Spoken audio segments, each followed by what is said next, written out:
حضرت سلیمان علیہ السلام حضرت سلیمان علیہ السلام ایک ایسے گھرانے میں پیدا ہوئے جہاں نبوت اور بادشاہت دونوں موجود تھیں۔ آپ علیہ السلام کے والد حضرت داؤد علیہ السلام اللہ کے برگزیدہ نبی اور بنی اسرائیل کے عظیم بادشاہ تھے۔ بچپن ہی سے آپ علیہ السلام کی تربیت اس نہج پر ہوئی کہ آپ علیہ السلام نے نہ صرف دینی علوم حاصل کیے بلکہ سیاست اور عدل و انصاف کے باریک پہلو بھی سیکھے۔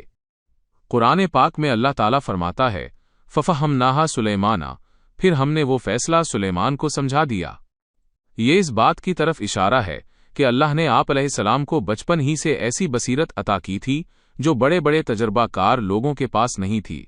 آپ علیہ السلام پیچیدہ مسائل کو منٹوں میں حل کر دیتے تھے۔ بچپن کی دانائی کا واقعہ۔ یہ واقعہ آپ علیہ السلام کی زندگی کی وہ پہلی بڑی جھلک ہے جس نے آپ علیہ السلام کی دھاک بٹھا دی۔ واقعہ: دو عورتیں حضرت داؤد علیہ السلام کی عدالت میں حاضر ہوئیں۔ ان کے ساتھ ایک چھوٹا بچہ تھا۔ دونوں کا دعویذ تھا کہ یہ بچہ ان کا ہے۔ دراصل ہوا یہ تھا کہ دونوں کے اپنے اپنے بچے تھے۔ رات کو ایک کا بچہ بھیڑیا اٹھا کر لے گیا۔ اب دونوں ایک ہی بچے پر جھگڑ رہی تھیں۔ حضرت داؤد علیہ السلام کا فیصلہ بظاہر دلائل بڑی عورت کے حق میں تھے، اس لیے حضرت داؤد علیہ السلام نے بچہ اسے دینے کا ارادہ کیا۔ سلیمان علیہ السلام کی حکمت: حضرت سلیمان علیہ السلام جو اس وقت نوعمر تھے نے مداخلت کی اور فرمایا، چھری لاؤ، اس بچے کے 2 ٹکڑے کر دو اور ایک ایک دونوں کو دے دو۔ یہ سنتے ہی بڑی عورت خاموش رہی، لیکن جو اصل ماں تھی وہ تڑپ اٹھی اور چیخ کر کہا، خدا کے لیے ایسا نہ کریں، بچہ اسی عورت کو دے دیں مگر اسے قتل نہ کریں۔ حضرت سلیمان علیہ السلام مسکرائے اور فرمایا، یہی اس کی اصل ماں ہے، کیونکہ ماں اپنے جگر گوشے کی موت برداشت نہیں کر سکتی۔ اس فیصلے نے سب کو حیران کر دیا۔ کھیتی اور بکریوں کا فیصلہ۔ ایک اور موقع پر ایک شخص کا ریوڑ رات کے وقت دوسرے شخص کی کھیتی میں گھس گیا اور پوری فصل تباہ کر دی۔ حضرت داؤد علیہ السلام نے فیصلہ دیا کہ نقصان کے بدلے بکریاں کھیت والے کو دے دی جائیں۔ حضرت سلیمان علیہ السلام نے عرض کیا، ابا جان، ایک بہتر فیصلہ بھی ہو سکتا ہے۔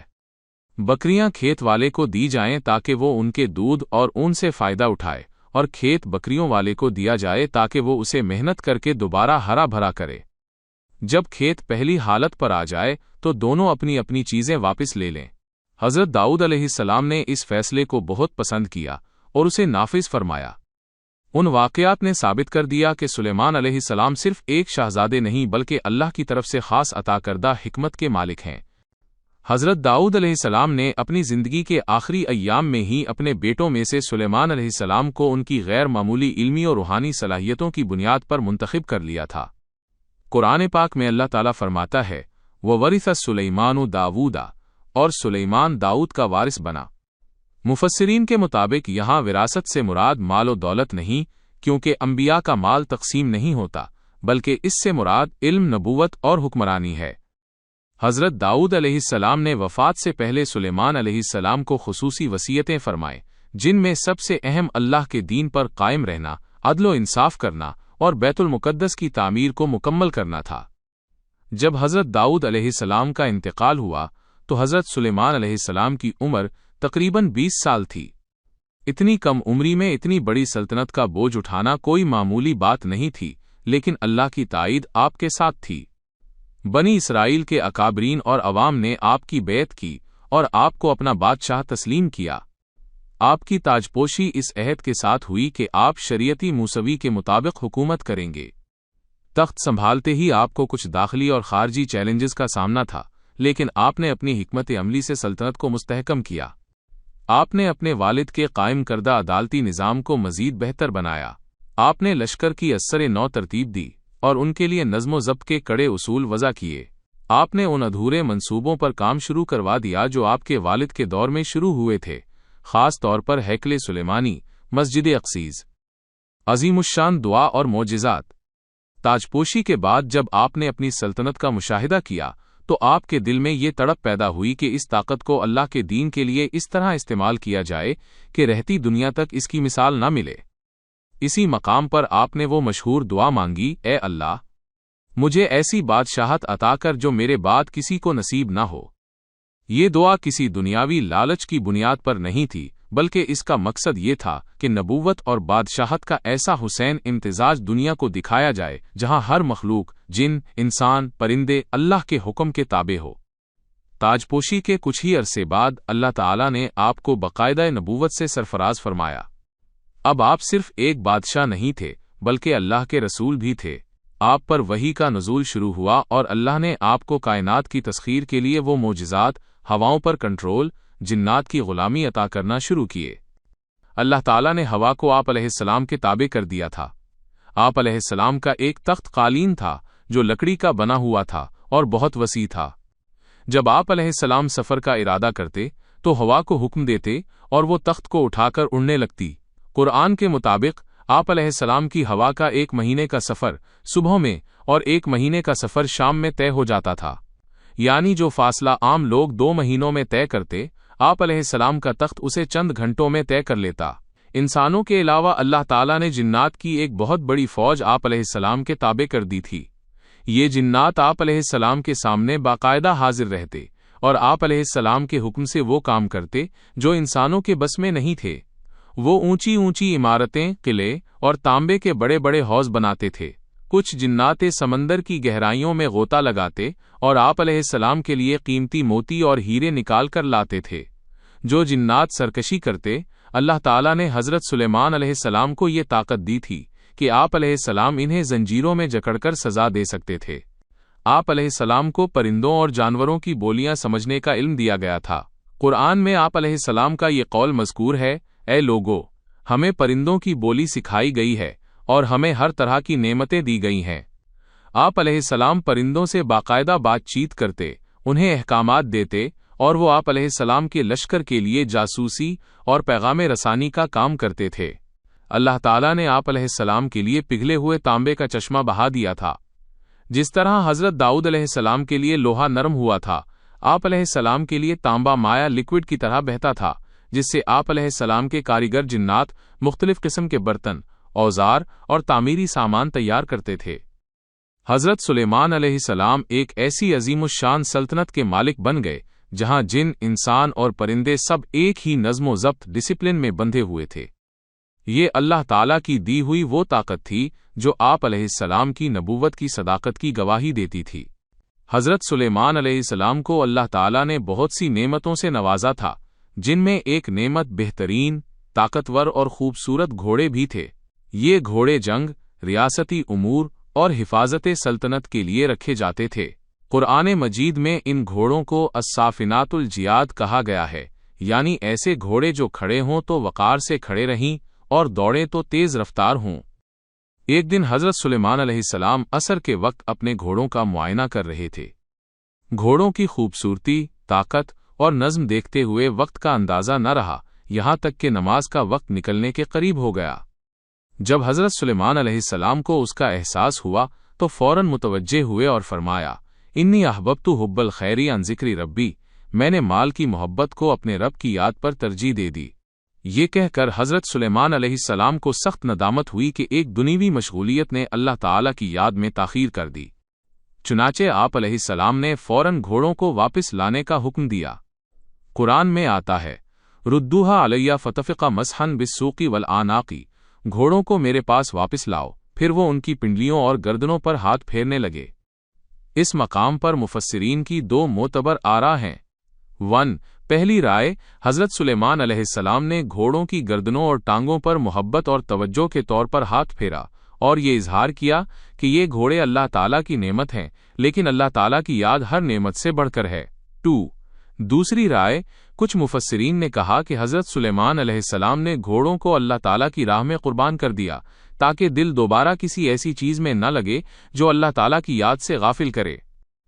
حضرت سلیمان علیہ السلام کا لشکر صرف انسانوں پر مشتمل نہیں تھا، بلکہ اس میں جنات، پرندے اور جانور بھی شامل تھے۔ ایک مرتبہ آپ علیہ السلام اپنے اس عظیم الشان لشکر کے ساتھ ایک مہم پر روانہ ہوئے۔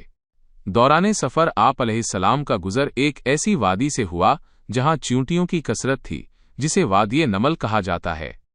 جب لشکر وہاں پہنچا تو حضرت سلیمان علیہ السلام نے اپنی معجزاتی طاقت سے ایک چیونٹی کی آواز سنی جو اپنی باقی ساتھیوں سے کہہ رہی تھی، اے چیونٹیو، اپنے اپنے بلوں میں داخل ہو جاؤ، کہیں ایسا نہ ہو کہ سلیمان اور ان کا لشکر تمہیں کچل ڈالے اور انہیں خبر بھی نہ ہو۔ سورۃ النمل 18۔ حضرت سلیمان علیہ السلام نے جب اس ننھی سی مخلوق کی بات سنی تو آپ علیہ السلام رک گئے اور مسکرا دیے۔ آپ علیہ السلام اس بات پر خوش ہوئے کہ اللہ تعالیٰ نے آپ علیہ السلام کو ایک چیونٹی کی بات سمجھنے کی بھی صلاحیت دی ہے۔ اس موقع پر آپ علیہ السلام کے دل میں ذرہ برابر بھی غرور نہیں آیا، بلکہ آپ علیہ السلام نے فوراً اللہ تعالیٰ کے حضور سر جھکا دیا اور دعا کی، اے میرے رب، مجھے توفیق دے کہ میں تیری ان نعمتوں کا شکر ادا کروں جو تو نے مجھ پر اور میرے والدین پر کی ہیں، اور ایسے نیک کام کروں جن سے تو راضی ہو جائے، اور مجھے اپنی رحمت سے اپنے نیک بندوں میں داخل فرما۔ سورۃ النمل 19۔ روایات میں آتا ہے کہ آپ علیہ السلام نے اپنے لشکر کو رکنے کا حکم دیا اور راستہ بدل لیا تاکہ ان ننھی چونٹیوں کا نقصان نہ ہو۔ ہدہد اور ملکہ بلقیس کی خبر۔ جب حضرت سلیمان علیہ السلام اپنے لشکر کے ساتھ قیام پذیر تھے تو آپ علیہ السلام نے معمول کے مطابق پرندوں کی حاضری لی۔ آپ علیہ السلام نے دیکھا کہ ہدہد وڈ پیکر غائب ہے۔ آپ علیہ السلام چونکہ نظم و ضبط ڈسپلن کے بہت پابند تھے، اس لیے آپ علیہ السلام نے فرمایا، کیا بات ہے مجھے ہدہد نظر نہیں آ رہا؟ اگر وہ کسی معقول وجہ کے بغیر غائب ہے تو میں اسے سخت سزا دوں گا یا ذبح کر دوں گا۔ کچھ ہی دیر میں ہدہد حاضر ہوا اور اس نے ایک ایسی خبر دی جس نے حضرت سلیمان علیہ السلام کا غصہ ٹھنڈا کر دیا۔ ہدہد نے کہا، میں ایک ایسی خبر لایا ہوں جو آپ کے علم میں نہیں۔ میں ملکی سبا یمن سے آ رہا ہوں، وہاں میں نے ایک عورت ملکہ بلقیس کو دیکھا جو ان پر حکومت کرتی ہے۔ اللہ تعالیٰ نے اسے ہر طرح کی نعمتیں اور ایک عظیم الشان تخت عطا کیا ہے، لیکن وہ اور اس کی قوم اللہ تعالیٰ کے بجائے سورج کو سجدہ کرتے ہیں۔ آپ علیہ السلام نے اس خبر کی تصدیق کے لیے ہدہد کے ہاتھ ایک خط بھیجا۔ اس خط کی خاص بات یہ تھی کہ اس کا آغاز بسم اللہ الرحمن الرحیم سے تھا۔ خط میں لکھا تھا، میری طرف سے سرکشی نہ کرو اور میرے پاس مسلمان ہو کر فرما بردار بن کر حاضر ہو جاؤ۔ ملکہ بلقیس ایک سمجھدار خاتون تھیں۔ خط ملنے پر انہوں نے اپنے درباریوں سے مشورہ کیا۔ درباریوں نے جنگ کا مشورہ دیا، لیکن ملکہ نے کہا، جب بادشاہ کسی بستی میں داخل ہوتے ہیں تو اسے اجاڑ دیتے ہیں، میں پہلے انہیں تحفہ بھیج کر دیکھتی ہوں کہ وہ کیا جواب دیتے ہیں۔ جب ملکہ کے قاصد قیمتی تحائف لے کر پہنچے تو حضرت سلیمان علیہ السلام نے انہیں ٹھکرا دیا اور فرمایا، جو کچھ اللہ تعالیٰ نے مجھے دیا ہے وہ تمہارے تحائف سے بہتر ہے۔ اپنے بادشاہ سے کہو کہ ہم ایسے لشکر لائیں گے جن کا تم مقابلہ نہ کر سکو گے۔ جب ملکہ بلقیس نے دیکھا کہ یہ کوئی عام بادشاہ نہیں بلکہ اللہ تعالیٰ کے نبی ہیں تو وہ خود حاضر ہونے کے لیے روانہ ہوئیں۔ ان کے پہنچنے سے پہلے حضرت سلیمان علیہ السلام نے اپنے درباریوں سے پوچھا، تم میں سے کون ہے جو ملکہ کے پہنچنے سے پہلے اس کا تخت یہاں لے آئے؟ ایک طاقتور جن نے کہا، میں آپ کے مجلس برخاست کرنے سے پہلے لے آؤں گا۔ لیکن ایک ایسا شخص جس کے پاس کتاب کا علم تھا، جسے مفسرین حضرت آصف بن برخیہ کہتے ہیں، اس نے کہا، میں آپ کی پلک جھپکنے سے پہلے اسے حاضر کر دوں گا۔ اور دیکھتے ہی دیکھتے وہ عظیم تخت سینکڑوں میل دور سے دربار میں موجود تھا۔ شیشے کا محل اور ملکہ بلقیس کا ایمان۔ حضرت سلیمان علیہ السلام نے ملکہ کے استقبال کے لیے ایک خاص محل بنوایا تھا جس کا صحن شیشے گلاس کا بنا ہوا تھا اور اس کے نیچے پانی بہہ رہا تھا جس میں مچھلیاں تھیں۔ جب ملکہ دربار میں داخل ہوئیں تو انہیں لگا کہ سامنے پانی ہے، چنانچہ انہوں نے پانی میں بھیگنے سے بچنے کے لیے اپنے پائنچے کپڑے اوپر اٹھا لیے۔ حضرت سلیمان علیہ السلام نے فرمایا، یہ پانی نہیں بلکہ شیشے کا فرش ہے۔ ملکہ بلقیس اس وقت پکار اٹھیں، اے میرے رب، میں نے اپنی جان پر ظلم کیا اور اب میں سلیمان علیہ السلام کے ساتھ اللہ رب العالمین پر ایمان لاتی ہوں۔ ملکہ بلقیس کے ایمان کے بعد حضرت سلیمان علیہ السلام نے اللہ تعالیٰ کا شکر ادا کیا۔